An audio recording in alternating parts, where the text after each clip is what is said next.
Hey, this is Pastor Fred. We're here for another follow through. We're listening to God. We're living for Him. Hit that subscribe button. Share this with somebody in your life. Today we're going to kind of build on what we talked about yesterday, right? So if you didn't watch yesterday's, you can do that. It should be right in this immediate vicinity on our channel. It's 2 Peter chapter 1.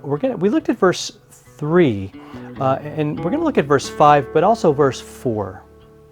Because again, we talked about having God's divine power, right, that He's granted to us to live a life of godliness, to live in Him. And look at what He says. And Jesus, it says, has granted to us His precious and very great promises in verse 4, so that through them you may become partakers of the divine nature. Wow, that's crazy. Having escaped from the corruption that is in the world because of sinful desire. So for this very reason, make every effort to supplement your faith with virtue and virtue with knowledge.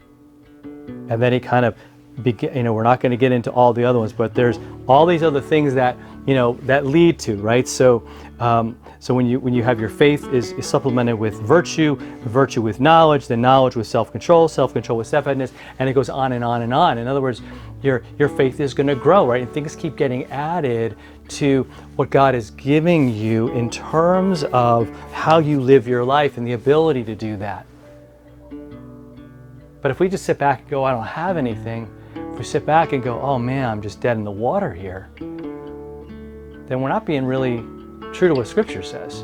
Because Scripture is saying, look at all God has given you. Look at all that He can accomplish, right? And the problem is maybe I'm looking at myself and looking at just what I can do. What is the Fred-sized goal, or whatever your name is, goal or ability, and that might be okay. It might be pretty impressive, but it's going to be nothing compared to what God can do.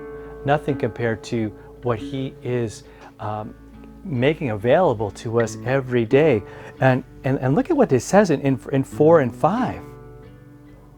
Right? We have these precious and great promises, right? To love us, to never leave us, to never forsake us. He says you may even become a partaker of the divine nature. Now, this is not saying that you become God. It's not saying you get some godness into you or some God, quality or something. But what he's saying is like you have that. He's there. Like you can ask Him. The one who has that divine nature is right there. And so you have that at your disposal. He is available to you with all of His promises and with all that. So he's saying, so really, he keeps us from ever having to have excuses or to just feel like we're hopeless. So look at your faith and make sure it's lined up with virtue and with virtue with knowledge. In other words, go deep, live it out. And these virtues are, and there's a lot of them that we've been talking about. Whatever is true, whatever is right, whatever is holy, whatever is pure. We've looked at all of those.